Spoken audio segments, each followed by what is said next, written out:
అదే ఇప్పుడు అతనిది కూడా ఇల్లు ఉంది. అతను పని చేసుకుంటాడు. ఈవినింగ్ వెళ్తాడు, ఇంట్లో వండుకుంటాడు, ప్రశాంతంగా ఒక పూట తిని వండుకుంటాడు. ఈ ఆర్బీఐ అని ఇట్లా మార్క్ చేసి పోయినప్పటి నుంచి ఎవరు నా బట్టలకు పోతలేరు, ఏడిపోతలేరు. ఎందుకంటే వాళ్ళ తిండి దొరుకుతలేదు. 3 days నుంచి గేట్ బయట నిలబడి అన్నం తింటారు మేడం. ఇది మా చాలా సివియర్ మేజర్ ప్రాబ్లం ఇది మాకు. అధికారులు వచ్చి మీకు ఏమని చెప్పారు, ఎప్పటిలోపు వస్తామని చెప్పారు, ఏంటి? మార్క్ చేసి వెళ్ళారు మేడం, ఓన్లీ మార్క్ చేసి వెళ్ళారు.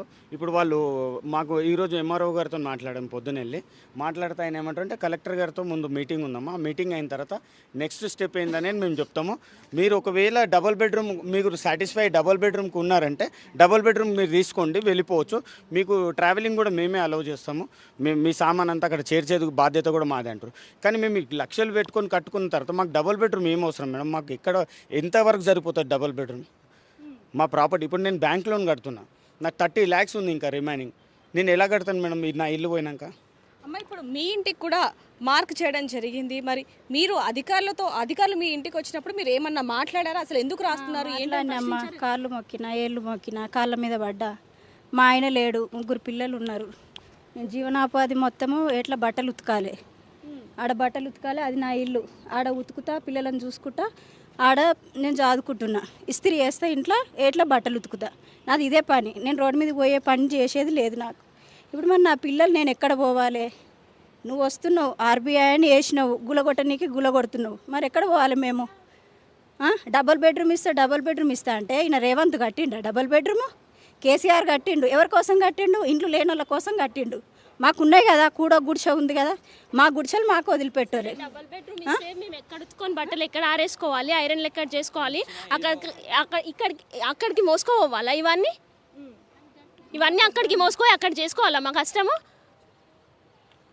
చిన్న పిల్లలు ఉన్నారు, 2 months బేబీ ఉంది మా దగ్గర, 1 year బాబు ఉన్నాడు. ఎక్కడ తీసుకొని పోవాలి ఆ పిల్లల్ని? అయ్యో, నాకు వయసు పిల్లలు ఉన్నారు. ఈ పిల్లలను తీసుకుపోయి డబుల్ బెడ్రూమ్లలో పెట్టి నేను ఈడికి రావాలనా?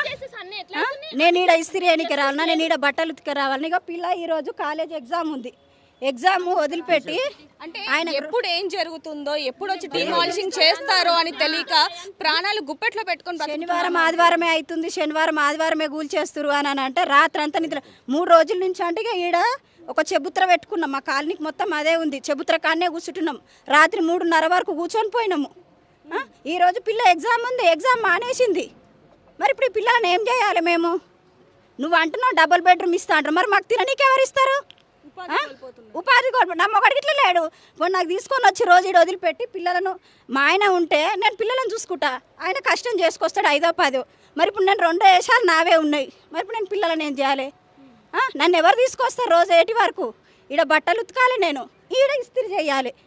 ఆ 2 కోల్పోతున్నా నేను. ఇటు చూడొచ్చు రోహిత్, బస్తీ వాసుల ఆవేదన ఏ విధంగా ఉంది ఏంటి అనేది కూడా.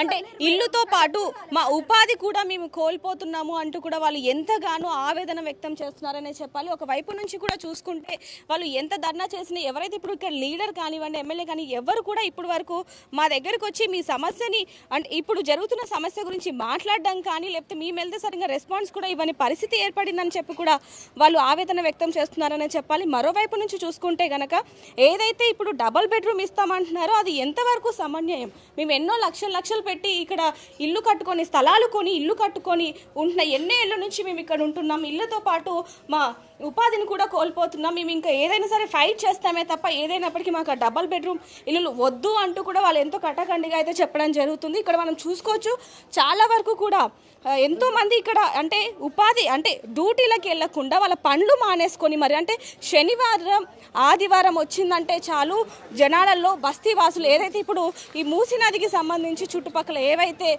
బస్తీలు ఉన్నాయో వాళ్ళందరూ కూడా ప్రాణాలు అరచేతిలో పెట్టుకొని బతుకుతున్న పరిస్థితి ఏర్పడిందనే చెప్పాలి. ఎప్పుడు ఈ బుల్డోజర్లను తీసుకొచ్చి, జేసీబీలను తీసుకొచ్చి ఎప్పుడు ఇల్లు డిమాలిషింగ్ చేస్తారా, ఎప్పుడు ఇళ్ళని ఇర్రగొడతారా, పలగొడతారా అంటూ కూడా ప్రాణాలు అరచేతుల్లో పెట్టుకొని బ్రతుకుతున్న సిచ్యువేషన్ అయితే కనిపిస్తూ ఉంది. మరోవైపు చూసుకుంటే ఇక్కడ చూడొచ్చు, ధర్నా చేస్తున్న విజువల్స్ కూడా మనకి కనిపిస్తూ ఉన్నాయి. ఒక్కొక్కరుగా అంటే మాకు ఎవరైనా ఒకరు సాయం చేస్తే బాగున్నా, అసలు ఇది నాపేయాలి, ఇది ఏ విధంగా సమన్వయం అసలు అంటూ కూడా వీళ్ళు ఎంతగానో ఆవేదన వ్యక్తం చేస్తున్న విజువల్స్ కూడా మనం చూస్తూ ఉన్నాం. అమ్మ, మీ ఇంటికి కూడా రాశారా? రాసిరు మా ఇంటికి కూడా. ఇప్పుడు అదే మా ఇల్లు, ఇప్పుడు పక్కదే మాది. ఇప్పుడు మేము ఎక్కడ పోతాం చెప్పండి? అంటే మీరు ఇక్కడ ఉన్న లీడర్లతో కానీ లేకపోతే మీరు వెళ్ళి మాట్లాడడం కానీ ఇంతగా ఇప్పుడు ధర్నాలు చేస్తూ ఉన్నారు, వాళ్ళు వచ్చి మీతో మాట్లాడడం కానీ ఇలాంటివి జరిగాయి? మేము కూడా వాళ్ళ దగ్గరికి వెళ్తే కూడా వాళ్ళు అవైలబుల్గా లేరు వాళ్ళు. ఇప్పుడు మేము ఏం చేయాలి చెప్పు, ఎవరి దగ్గరికి అని పోవాలి? వాళ్ళు కూడా మాకు సాథ్ ఇవ్వకపోతే ఓట్లు వేయడానికి వచ్చినప్పుడు మీకు అవి చేస్తాం ఇవి చేస్తాం అని చెప్పారు. ఇప్పుడు మేము ఏం చేయాలి చెప్పు? ఇప్పుడు మాకు టైంకి వాళ్ళు మాకు కూడా దొరుకుతలేరు. మేమేం చేయాలి చెప్పండి, మేమేం చేయాలి చెప్పండి. ఏమని ఏమైనా రెస్పాన్స్ ఇచ్చారు? ఇప్పుడు మీరు అంటున్నారు లీడర్ల దగ్గరికి వెళ్తున్నాము వస్తున్నాము అని చెప్పి మీరు చెప్తున్నారు, మళ్ళీ వాళ్ళు ఏ విధమైన రెస్పాన్స్ ఇస్తారు? ఆ బిల్డింగ్ మీదకి చూస్తున్నాం అసలు ఒక్కరు కనబడతలేరు. సీసీ కెమెరాలలో అయితే మేము కనిపిస్తున్నాం కదా వాళ్ళకు. సరే మా బాధలు చూసి అన్న రావాలి కదా. మూసి ఒడ్డు ఉన్న వాళ్ళు ఓట్లు వేయలేరా? వేసినాం కదా మేము ఇట్లా. మీరు ఇట్లా ఉంటారు కదా, మీకు ఏదైనా సాయం అంటే అడిగినప్పుడు మేము వస్తాము చేస్తాము అన్నీ చెప్పారు. మరి ఇప్పుడు ఏంది, ఇప్పుడు మాకు మీ సాయం మాకు పడ్డది, మీరు రావాలి కదా, మేము వచ్చినప్పుడు మాకు కలవాలి కదా, అది కూడా లేదు. ఇప్పుడు రెండు మాటలు చెప్పడం జరుగుతుందమ్మా. ఒకటేమో డబుల్ బెడ్రూమ్ ఇల్లు ఇస్తామని, మరొకటి ఏదైతే ఈ స్థలం ఉందో ఆ స్థలానికి ఎంత అమౌంట్ అవుతుంది, ఎంత పైసలు అయితే అదొకటి. ఈ